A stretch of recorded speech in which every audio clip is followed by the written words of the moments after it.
윤석열 정부의 국방, 외교, 안보 심층 분석해 보겠습니다. 주진우 라이브 특별대담 대한민국 이상무.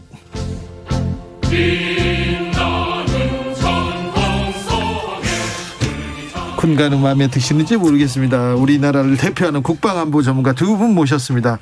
김종대 전 의원 어서 오세요. 안녕하십니까. 백승주 전 의원 어서 오세요. 예, 반갑습니다. 네, 백승주 전 의원은 국방부 차관을 지내셨어요. 예. 별은 아니셨죠. 제가 중위 출신인데 네. 32개월여 차관을 했습니다. 네, 알겠습니다.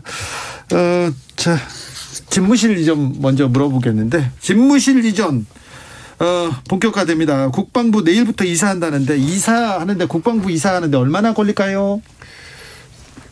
제가 차관을 해서 더 관심이 많아서 차관실 어디로 무슨 용도로 쓰일까 예. 했는데 오늘 보니까 좀 무리하더라도 5월 10일 이전까지 좀 마쳤으면 좋겠다는 게 당선인 측의 어떤 생각 같고요.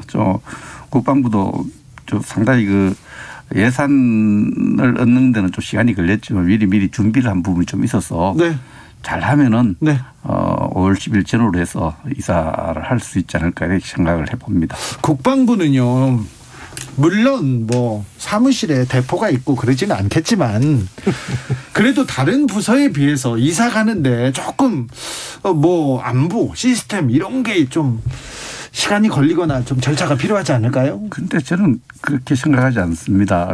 국방부에 제가 32개월요. 네. 차관을 했기 때문에 그 국방부 시설의 구석구석을 잘 압니다. 네. 사무실 구석구석. 알겠어요. 32개월 있었으면 잘 알지. 그래서 국방부에 대한 인식을 바꿀 필요해요. 국방부는 작전부대가 아니에요. 합참이라든지 각 부대처럼 통일부라든지 외교부라든지 법무부라든지 하나의 행정부처의 하나이기 때문에 거기에 따른 이사도 비슷한 수준으로 생각하면 되고요. 아, 행정부서다. 그렇죠. 그런데 이제 거기에 이제 작전과 관련된 또 다른 부서가 갖지 않은 여러 가지 특징이 좀 있긴 있어요. 네. 거기다 시설과 장비와 이런 것이 있는데 행정부서 이상도 이하도 아닙니다. 국방부에 근무하는 군인들이 별로 없어요.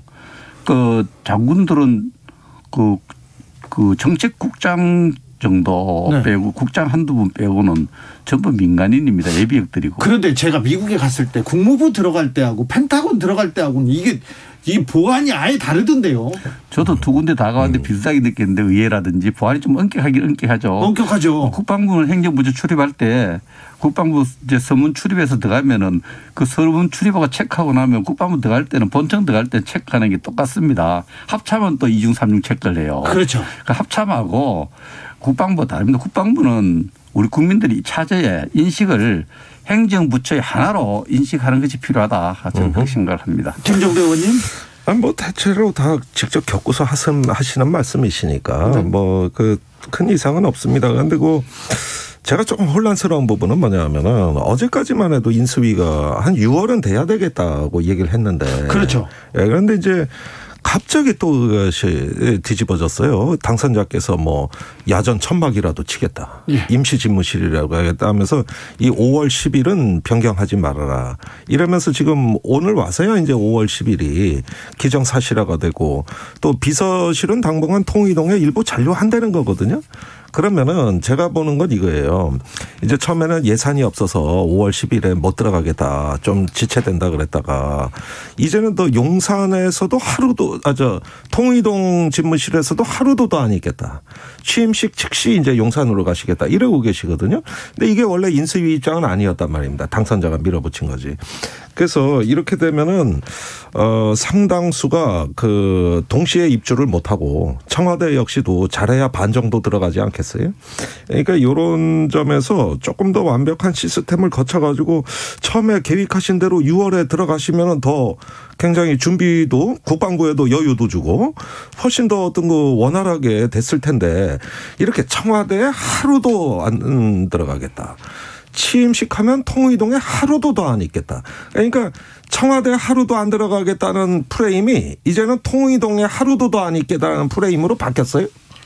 그래서 이런 부분들 보면은 제가 항상 이 인수위에 미스테리한 건데 왜 이렇게 서두르시냐. 좀 뭐 준비를 해서 가도 충분할 텐데. 그리고 예산도 늦게 배정됐고 그런 게 좀 항상 보면 이상하고 답답하고. 좀 서두르는 측면은 이게? 있어요. 서두른 측면으로 이제 볼 수 있지만 의지가 좀 강하다. 그렇게 청와대를 국민에게 돌려주겠다는 이 의지 측면에서 그 공약에 대한 강박관념, 그 의지 측면을 봐야 안 되겠어요. 그래서 약속을 지키겠다 이렇게 좋게 좀 봐주면 안 되겠어요. 네. 그래서 그러나 준비 과정에서 이미 이 문제가 제기된 이후에 제가 네. 국방부 당국자를 만나보면은 준비를 많이 예비적 조치 준비를 많이 했어요. 네, 네. 지금 뭐 이삿짐 싸고 다 뭐 언제부터 네. 계속 준비하고 있더라고요. 아니, 얘기해도 정식으로 들어가시는 게 아니라 5월 10일에는 임시 집무실로 들어가시는 걸로 지금 돼 있어요. 가서 어차피 또 그러니까 또 이사 가야 돼요. 그러니까 대통령께서 이삿짐 날르러 가시는 건 아닐 거 아니에요. 하여간 5월 10일 날 가시는 거 업무하러 가시는 거지. 그런데 사정은 어떻게 되냐 하면은 임시 가입주라고 그러니까 가입주. 그러니까 일부 비서실은 통이동해서 굴러가는 거예요. 그래야지 이게 한꺼번에 다 비워주고 한꺼번에 다 들어가고 이런 시스템이 아니란 말입니다. 그렇다면 초기에 굉장히 비효율적이고 손실도 많고 이사도 한 번 할 거 여러 번에 나눠서 하고. 그러니까 난 이게 도대체 뭐냐 이런데 의지가 굳어서 워낙 그 약속을 지키려고 일하는 거다. 이걸로 설명이 안 되니까 내가 자꾸 답답해 하신단 말이에요. 의지가 있대지 않습니까? 의지가 강해서 그러신 거겠죠. 네, 의지가 강하다. 네. 그러신 거겠죠. 네, 김종대 의원이 고마운 게 이사가 참 잘 되길 바라는 마음. 우리 이사 지켜보는 입장에서 국민 입장에서 이사 잘 되길 바라는 마음이죠. 네. 잘 그러면 그래서 이 얘기하지 그러면은 네. 잘 되길 잘못되길 바라겠습니까 네. 제가. 3765님께서 아니 근데요 국방부를 옮기는 게 국민과 가까워지는 건가요? 괜히 돈 쓰면서 하필 국방부 자리를 내놓으라는 게 이해가 안 갑니다. 차라리 지방으로 옮기던가 하면 이해는 갈 텐데 군인들 거의 없어서 괜찮다는 말이 이해가 안 가요. 와 이게 대통령이 나가라면 그냥 군인은 나가야 하는 사람들이군요. 내가 대통령이면 이런 식으로 안 합니다. 이런 의견도 좋습니다. 자 그런데요. 국방부는 군인이 아닙니다. 자꾸 군인. 알겠습니다. 네. 군인들은 몇 명 없습니까? 군인은 실제 근무부서에는 뭐 진짜 극소수가 있고요. 물론 그 근무를 지원해준 병사도 좀 있지만은 그 인원 좀 되지만 그건 행정부서입니다. 오늘 대통령 당선인이 평택 미군기지 캠프 험프리스 방문했습니다. 근데 국군 부대보다 미군 부대를 먼저 방문한 것은 역사상 첫 사례라고 합니다. 이 부분은 어떻게 보시는지요? 그 당선인 시절에 그 연합부대, 부대를 방문한 경우는 앞에 대통령들도 했습니다. 그러나 이제 험프리라는 미군 기지를 평택까지 가신 건 처음으로 이렇게 알고 있는데 국군 기지보다 이렇게 미군 기지를 먼저 갔다. 그렇지 않을걸요. 그래서 그건 맞습니다. 지금 미군 지금 한반도 좀 긴장되고 국민의 안보에 좀 걱정하는 부분이 많고 또 청와대 이전 관련해서도 많이 걱정하는 분들의 목소리가 우려가 있으니 그 국민들을 안심시킨 차원의 조치로 이렇게 봐야죠. 네. 아니 그건 좋은 말씀이고 저는 그렇게 할 수도 있다고 봐요. 네. 그런데 이번에 좀 특이한 사항이 있죠. 일단은 언론 취재가 불허됐습니다. 그래가지고 모든 일정이 다 비공개로 처리된 것 같고, 그다음에 어제 나온 뉴스인데 실제 이게 실행이 됐는지 이게 오픈이 안 돼 있으니까 알 수는 없습니다만은 한 15분 정도 단둘이만 만나자 이런 보도도 나왔단 말이에요. 그러면은 당선인자하고 주한미군 사령관하고 네. 단둘이 만나자. 그래서 사실은 여느 방문이라기보다는 뭐 이렇게 우위를 나누고 한반도 위기 관리와 안보에 대한 어떤 의기를 투합하고 이거 왜 나쁩니까? 저는 박수 치고 싶어요. 그런데 그럴수록 오히려 더 오픈하면서 국민과 함께 할 수 있는 행사로 이렇게 좀 접점을 이렇게 만들 수도 있는 거거든요. 근데 굳이 그랬다는데 추정을 해보면은 좀 이런 얘기도 나왔을 법한 게 지금 용산 시대를 열겠다는 게 워낙 강렬하시니까 뭐 약속을 꼭 지키셔야 되겠다고 하시잖아요. 그러면 예정보다 용산의 미군 기지도 일찍 반환받아야 되거든요. 주한미군이 빨리 반환을 해줘야 되잖아요. 네. 그러니까 이런 문제도 차제에 조금 단도리를 할 어떤 충분한 어떤 의제가 되고 그리고 또 미국의 정책협의단위가 있잖아요. 이거 인수위에서 파견한 거거든요. 네. 거기서 전략자산 얘기를 하고 있거든요. 그런데 이게 아주 중요한 의제인 것 같아요, 지금. 네. 박진 단장 하는 얘기만 봐도 다 드러나요. 그래서 이런 점에서 뭐 어떤 거 과거 정부하고는 좀 다른 면모를 보이고 용산 시대를 앞당기는데 주한미군의 협조가 꼭 필요하다. 뭐 난 이건 제 추정입니다만은 그런 얘기가 특별한 용건이 아닐까 이번에 저렇게 굳이 하는 이유 중에 하나가. 그래서 윤석열 정부는 문재인 정부와 완전히 다른 기조를 이야기했죠. 한미연합 한미 동맹 관계가 크게 손상되었다는 인식을 갖고 있어요. 울세트 없이 잘 되어 있다는 것이 문재인 정부의 입장이라면은 상당히 손상되어 있다는 이런 입장을 갖고 있다. 이 손상된 것도 복원시켜야 되겠다는 것이 윤석열 정부와 또 참모들의 생각입니다. 그래서 복원시키는 과정에서 연합사를 방문하고 또 연합사령관하고 별도로 개인적인 신뢰가 중요하지 않습니까? 그런 신뢰를 쌓는 기회로 활용했고요. 연합사 오늘 사진도 보면은 청와대에서 릴리스한 사진을 보면은 청와대 당선인 측이죠. 인수위 보면은 연합사에 미군만 근무하는 게 아니에요. 이제 우리 한국 병사들도 한국 병사들 만나서 사진을 아주 멋진 사진을 찍은 거 봤는데 이 부분을 저도 그렇게 생각합니다. 연합사령관과 당선인이 만나서 오늘 개인적인 신뢰를 쌓는 과정은 한미동맹에서 굉장히 중요하다. 그래서 그 쌓는 과정을 활용했다는 점에서 무슨 얘기를 나눈지 우리 추측 영역은 있지만은 일단 따로 둘이서 밀담을 나누면은 나쁠 게 하나도 없죠. 저는 나쁘다는 뜻은 전혀 없습니다. 그러니까 문제는 자꾸 다른 면모를 보인다. 또 미국에 가서 전략자산 배치를 협의한다. 사실은 이거는 원래 정상회담이나 나중에 국방장관 회담 의제거든요. 인수위에 계신 분들이 이제 얼마나 책임성 있는 자리인지 아직은 정책의 밑그림을 그리고 사실은 해야 될 중요한 의제인데 대부분 이렇게 상견례하기 위한 특사 파견을 하지 이런 식으로 동맹 자체를 급변침한다. 이렇게 어떤 지난 정부와의 정책의 차별성을 강조한다. 이것이 국내 정치 논리로는 그럴 수도 있다고 봅니다. 네. 그러나 대외적으로 이 국가는 연속성을 지녀야 되고 하나의 어떤 지난 정부의 마음에 안 드는 정책도 동티나지 않게 앞으로 관리해야 될 책임은 윤석열 정부한테 있는 거거든요. 예. 그러니까 이런 부분에 우리 국내 정치의 어떤 논리를 외교에 그냥 쏟아내게 되면은 이것은 자기 부정이 돼 버리기 때문에 국가 외교안보 정책의 연속성과 계승성이라는 이런 측면도 존중이 돼야 되는 거거든요. 그런데 자꾸 이러는 얘기들을 우리끼리 하는 얘기를 굳이 그렇게 어떤 급선회라든가 어떤 변침의 메시지로 외국에 전달하는 게 맞는가? 저는 이 점에는 좀 의문이 있다는 거죠. 지금 청와대 이전에도 안보 공백에 문제가 없다고 백승주 의원님도 말씀하셨죠? 네. 안보 공백에 문제가 없으면 지금도 안보는 괜찮은 거죠? 단단한 거죠? 예, 지금 또 안보가 지금 인식의 평가에 따라 다른데 안보가 좀 불안하다고 생각하는 사람도 있고 튼튼하다고 생각하는 사람이 있는데 지금 질문한 요지를 잘 모르겠는데 안보 태세에 대해서는 지금 봐서 좀 한미 관계가 좀 손상되어서 조금 불안하게 보는 쪽이 있고요. 한미 관계가 지금 한미 동맹이 손상됐습니까? 손상됐습니다. 손상됐습니까? 핵심이 뭐냐면은 한미 동맹의 가장 큰 손상은 한미 연합 훈련이 제대로 지난 문재인 정부 동안 하질 않았어요. 싱가포르 회담 이후에.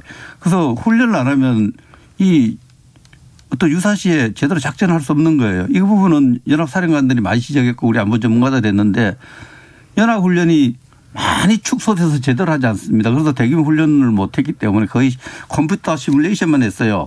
이런 부분 때문에 한미 연합 태세가 굉장히 공백이 생겼고 군사 태세에 상당히 문제점이 드러나고 있다. 이것이 군사 전문가들 생각입니다. 저도 그렇게 생각하고 있고요. 자, 기책 사유가 대부분 문재인 정부 때문이라는 주장이에요. 그런데 사실관계를 한번 보면은 최근에 북한 ICBM 발사했을 때 우리가 동해에서 한미 합동 미사일 발사 훈련을 했습니다. 이것도 참 드문 일이죠. 그리고 4월부터 곧 한미 연합 훈련이 이번에 실병 기동 훈련이 포함됩니다. 제가 알기로는 연대급으로 준비되는 걸로 알고 있어요. 그런데 이게 문재인 정부 요청으로 지금 실병 기동 훈련이 되는 겁니다. 이번 훈련이. 그러니까 무슨 얘기냐 하면은 지난번에는 코로나도 있고 뭐 남북 관계도 고려를 했습니다마는 최근으로 올수록 이 우크라이나에도 신경 써야 되고 뭐 아프간에서도 철군해야 되고 사실 연합 훈련에 전략 자산을 투입하고 실병 기동 훈련을 하는 걸 부담을 느낀 쪽은 미국입니다. 그런데 이런 부분에 대해서 최근에 이거를 기동훈련을 하자는 걸 강력하게 요구한 건 문재인 정부거든요. 그렇다면 연합훈련을 못한 게 한미 관계의 손상이라면 그건 미국 가서 따져야 될 일이에요. 왜 참여 안 하냐 이래야 되는 거고 그다음에 이런 것들은 국제정치에 어떤 사정이 있고 미국도 어떤 전략적인 계산이 있는데 이거를 손상이라 그러면 멀쩡한 맹장 수술하는 겁니다. 맹장 수술은 위급할 때 해야지. 그 자신에 대해서 이게 손상될 거라 쓸 거라는 추론을 가지고 수술하면은 이거 목욕물 버리다 애까지 버리는 격인데 결국은 이 지금 손상이라는 부분에 대해서 이거는 문재인 대통령에 대해서는 전 그렇게 얘기할 수도 있다고 봐요. 원래 국민의힘은 그렇게 했으니까. 네. 그러나 미국에 대해서도 그렇게 얘기할 겁니까? 미국에 대해서도 책임을 얘기하면서 이걸 바꾸자. 이렇게 할 겁니까? 알겠어요. 목욕물 발언은 좀 너무하신 것 같고요. 이번 문제는 한미정책회의단이 좀 오버하고 있다 이런 주장은 틀렸다고 봐요. 왜냐하면 이번에 갈 때 명칭 문제에서 고민을 한 걸로 알고 있어요. 그 명칭 문제는 특사단이 아니고 정책회의단이라고 했어요. 정책회의단이 있고 일본 전문가가 포함되어 있어요. 중국 전문가도 들어가 있고. 그래서 오늘 실속 있게 가서 특사가 아니고 특사라면 정말 좋죠. 여러 가지 외교적으로 대우도 받고 좋은데 그냥 정책회의단으로 가서 실용적으로 그 부국무장관을 만나고 또 안보부 장관 설리번 안보장관을 만나서 협의를 했는데 거기는 또 표셰우라는 또 주한미군 무관을 했던 웨스트포인트라는 장군도 들어있어요. 이런 사람들 들어가서 그 한미연합훈련이 지금까지 축소된 데 대해서 왜 축소됐는가의 과정도 파악할 거고 그것을 바로잡기 위해서는 미국이 해야 될 부분도 있을 거고 우리 정부가 해야 될 부분인데 맞습니다. 전략자산 전개할 때 트럼프가 돈 많이 든다고 그거 좀 줄이라고 한 부분도 있어요. 연합훈련 취소 발표도 트럼프가 한 거예요. 트럼프 한 부분도 있는데 그런 부분까지 다 파악을 해서 바로잡을 거 바로잡고 해서 한미 연합훈련만큼은 저는 정상적으로 복원시키는 게 맞다. 네. 그렇게 하고 그걸 협의하기 위해서 간 겁니다. 예. 2241님께서 국방부에 근무하는 사람들 진짜 군인 신분 아닌가요? 진짜 궁금합니다. 알려주세요. 그러는데 군인들은 조금밖에 없고 조금 있고 나머지는 공무원입니까? 두 가지로 이야기를 드릴게요. 국방부에 근무하는데 우리 병사들이 보면은 병사들은 그 근무단에 가서 병사들이 국방부 근무하는 병사들이 있죠. 그러나 국방부에 근무하는 공무원들은 대개 현역 장군이 아니고 네. 현역 장군이 아니고 일반 공무원들이다. 알겠습니다. 박진영님께서 문정부 때 주한 미대사도 없을 정도로 사이가 틀어졌잖아. 사실 우리나라가 존재하는 이유가 미국 때문에 살아남은 거잖아. 이렇게 얘기하시는 분도 있습니다. 네. 아니 해리슨 대사 이후로 2년째 지금 대사가 없어요. 네. 예. 그런데 이럴 때 문재인 정부, 난 사실은 문재인 정부를 제가 변호할 이유가 없는 사람입니다. 저도 비판 많이 하는데 네. 요거는 좀 알려드리고 싶은 게 그래도 미국 가서 작년 5월에 포괄적인 어떤 동맹의 여러 현안을 성사시키면서 한반도 특별 성김대사 네. 이런 특별대사도 임명하고 나름대로는 했거든요. 그런데 미국은 보면은 정권 바뀌면 6개월 1년 뭐 중요한 자리 공석으로 놔두는 건 예사일이고 이게 한미동맹이 중요하지 않아서가 아니라 미국 내 국내 정치입니다. 그렇게 보면은 과거에 우리가 훌륭한 대사들이 많이 거쳐갔습니다마는 지금 마크 네퍼 대리 대사죠. 예, 예. 그 사람이 나름대로 보니까 공석을 충분히 훌륭하게 수행하고 있고 앞으로 새로운 대사가 내정돼서 다음 정부하고 잘 협조하시면 되는 거거든요. 근데 이런 거를 자꾸 동맹의 이상 신호로 해석하는 건 좀 과장이다. 네. 너무 과도한 해석이다. 좀 그렇게 봐요. 알겠습니다. 백승주 전 의원님, 네. 지금 문재인 정부가 국방비를 많이 늘리고 있죠. 국방비가 수시로 좀 늘었죠. 많이 늘었죠. 예. 네. 이제 며칠 전에 또 박수현 청와대 대변인이 국방비의 그 누계 추이를 넣고 네. 국방력 강화에 많이 신경 썼다. 네. 이런 주장을 했죠. 그런데 국방비를 늘리는데 이 늘린 국방비를 어디에 사용했는가가 굉장히 중요합니다. 그런데요. 장병 인건비, 복지 굉장히 중요하죠. 네. 인건비에 굉장히 많이 써 복지비에 많이 썼어요. 네. 그런데 전력 증강이라고 있습니다. 군사태세 실질 증강되는데 이런 부분은 굉장히 소홀히 했습니다. 소홀히 했고 또 가장 중요한 것이 정신전력 분야인데 정신전력 분야에도 많이 우리 병사들의 많은 사람들이 우리 군의 정신전력 태세가 약화되었다 이렇게 보고 있어요. 그래서 정신무장이 안 됐다. 예, 그런 부분들도 많이 지적받고 있습니다. 박근혜 정부 때는 말씀드려야 되는 게 자, 이거 사실관계를 바로 봐야 되는데 문재인 정부 5년간 평균 국방비 증가율은 6%대입니다. 네. 너무 많이 늘었어요. 전력 투자비는 10%가 넘어요. 그래요? 많이 늘은 애는 제가 알기로는 14%, 15%도 된 걸로 알고 있는데 그 일반적인 복지 인건비보다 이 전력 투자비는 훨씬 더 빠른 증가율 비교로 하면 거의 2배. 예, 그러니까 이게 확실히 그쪽에 어떤 강병을 육성하는데 어떤 무기 체계 현대화에는 역사상 가장 많이 투자한 정권이고 그다음에 인건비나 이런 거 전력 투자비에 좀 소홀히 했다 그랬는데 지금 윤석열 당선자 병사 월급 200만 원 주겠다는 거 아닙니까? 그게 국방 예산을 앞으로 엄청나게 잡아먹을 건데 이건 가능합니까? 200만 원씩 병사 월급 주는 거. 이제 인수위스도 그렇고 정부가 이제 검토해줘 우리 당선인이 200만 원 정도 올리겠다고 했는데 네. 저는 그 이야기를 듣고 그 정책을 다루는 입장에서 우리 병사들 중에 200만 원씩 받는 병사 200만 원 가까이 받는 병사들이 있어요. 그래요. 해외 파병 병사들입니다. 아, 그래요? 해외 병사들이 되게 150만에서 200만, 180만 정도 받죠. 네. 그래서 지원자가 많아요. 그러나 그 돈이 제가 그 돈을 줬을 때 그 병사들이 그 돈을 어디에 쓰는가를 이렇게 살펴봤어요. 살펴보니까 대개가 우리 경제에 하는데요. 모아와서 등록금 쓰고 차 사고 컴퓨터 사고 부부한테 좀 갖다 주는 사람도 있고 그 200만 원을 주게 되면은 그 돈에 우리 경제에 또 한류 효과 이런 부분도 봐야 되는데 어쨌든 이 부분은 국회하고 긴밀히 협력을 하고 또 다른 계급 구조에서 나는 어떤 위화감 이런 것도 고려해서 정책 설계를 잘 해야 된다고 생각을 합니다. 네. 정신무장 얘기해서 그러는데 박근혜 정부 때 군인들 정신무장 이렇게 외치면서 강조했지 않습니까? 그러면서 사이버 댓글 달으라고 정치 댓글 달으라고 막 그런 거 시켰잖아요. 박근혜 정부 때요? 네. 박근혜 정부가 아니죠. 그 일이 있어서 조사받은 것은 그 앞정부죠. 이명박 정부였습니까? 앞정부의 조사인 거고 우리가 지금 문제 삼는 거는 네. 정신전력이 왜 와야 되느냐. 2019년도에 해상으로 북한 주민들이 넘어왔어요. 넘어온 우리 국민이에요. 이 국민들을 강제로 북송한 일이 있었잖아요. 문재인 정부. 네. 이걸 보고 우리 병사들이 뭘 생각했겠어요. 아니. 남북 공동사무소 북한이 폭파했는데 제대로 항의도 못하지. ICBM 미사일 발사할 때마다 미상의 발체자라고 애매한 표현을 길게 설명하지. 그러니까 병사들이 북한의 도발에 대해서 북한에 대해서 추적감염 어떤 거기 대비 태세의 어떤 정신력이 굉장히 와야 돼 있다 이렇게 봅니다. 아니 그런데 그때 어선이 넘어왔다 그랬는데 그 사람들은 10여 명 이상 살해한 그러니까 연쇄살인범입니다. 그것도 해상에서. 증거가 그래가지고 아니 그때 다 조사를 해서 이걸 도저히 우리가 사법 처리를 못하니까 북한에 그걸 송환한 걸 비밀리에 한 거를 예결위에 무사히 송환했다는 정부 당국자의 쪽지를 사진으로 찍혀가지고 그래서 세상에 공개된 거고 이거는 우리가 공개를 안 하고 조용하게 그냥 보내버린 거예요. 아니요, 제가 국방위 간사하면서 그 부분을 현장 가서 배도 살펴보고 다 했는데 10명 살해할 그 배 크기도 아니고요. 그 배를 10명 살해했다는 16명입니다. 정확하게 16명을 살해하고 넘어왔다고 했는데 그 첩보를 누가 어디로 받았습니까?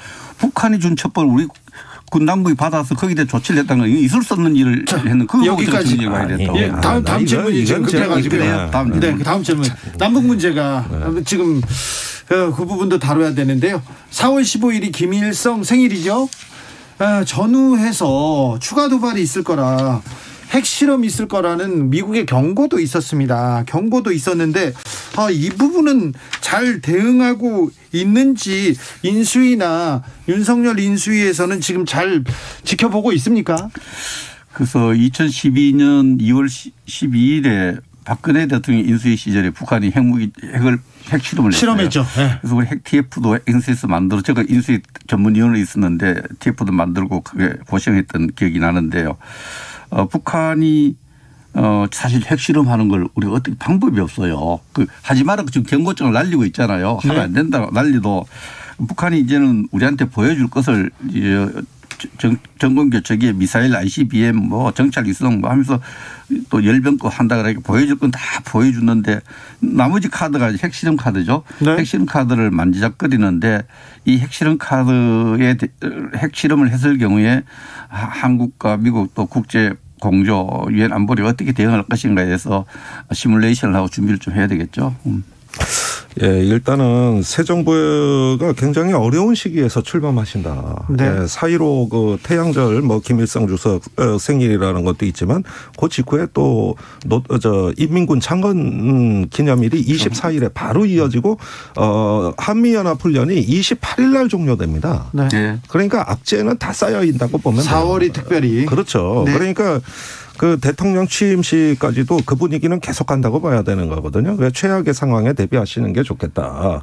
그리고 이런 상황에서 우선은 그 국방부나 우리 위기관리 제기능 조직들이 제자리에서 제 역할을 다 할 수 있도록 전후임 정부 간에도 협력이 저는 굉장히 중요하다고 봅니다. 네. 이게 지금 흐트러지면은 사실 여기서 어떤 정치적인 논란이 촉발되면은 북한에게 굉장히 많은 틈새를 열어주는 거거든요. 네. 근데 지금까지 이게 뭐 꼭 누구 잘못이라고는 제가 말하고 싶지는 않습니다만은 이런 어떤 위기관리 안보 문제 이런 부분에 대해서 과연 선후임 대통령들이 서로 존중하는가.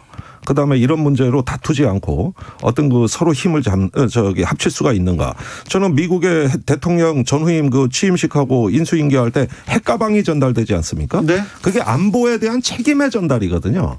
저는 그걸 미국 국민들에게 보여주는 이유가 있을 거다. 예. 우리도 좀 뭐 그런 거 교훈으로 좀 받아들여서 적어도 인수위가 또 조금 더 성숙한 모습들. 이전하는데 만약에 이런 그 대형 사태가 벌어져가지고 긴급으로 NSC를 개최해야 됩니다. 그러면 그 버스에 다 탈 수는 없잖아요. 전혀 문제 없어요. 문제 없어요? 예, 위기관리센터가 있는데 2000년 초반에 만들어져서 위기관리센터는 상황을 파악해서 보고하는 거예요. 보고를 그 안에서 받아도 되고 밖에서 비행기 안에서 받아도 되고 외국에서 받아도 되고 국내에서 받아서 적절한 조치를 취하면 되거든요. 그런 시스템 완벽하게 갖춰져 있고요. 그런 면에서 위기관리센터라는 이 건물 그 하드웨어가 움직이고 안 움직이는 별 중요하지 않고 그러나 지금 김종대 의원이 좋은 지적을 했어요.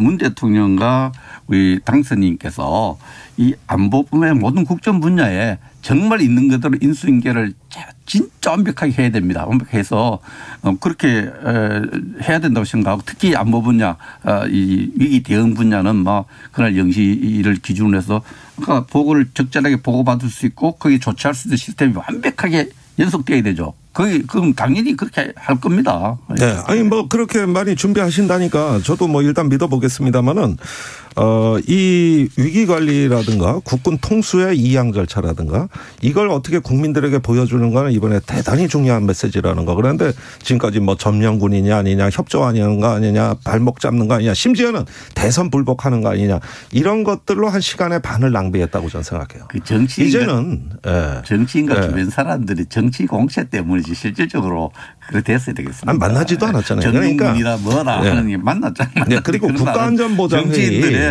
그 NSC 얘기인데요. 그 차량에서 하냐 위기관리센터에서 하냐 이 부분은 시스템이 다 돼 있다 하지만은 전 당선자의 말 그대로 되돌려드려야 된다고 생각해요.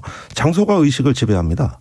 사실 그 통신만 되는 어떤 야외에서 하는 것과 모든 데이터와 시스템이 갖춰지고 숙달된 전문 요원들이 평소에 발전시킨 위기관리 연습과 대응 매뉴얼을 충분히 숙지한 사람들이 풍부하게 갖춰진 거는 그 장소 차이는 분명히 존재한다. 네. 박근혜 대통령 보십시오. 관저에서 7시간 사라지고 저기 오전에 배가 침몰했는데 오후 2시에 다 구조했다는 보고 받고 계셨어요.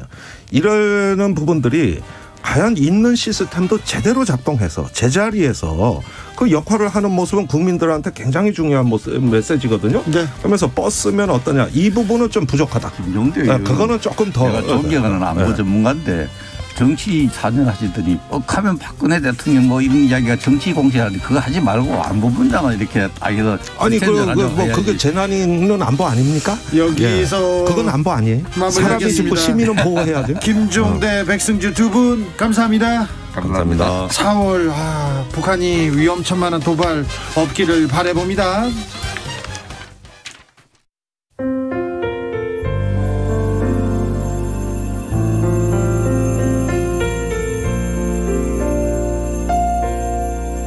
KBS 라디오 연중기획 희망충전 대한민국 470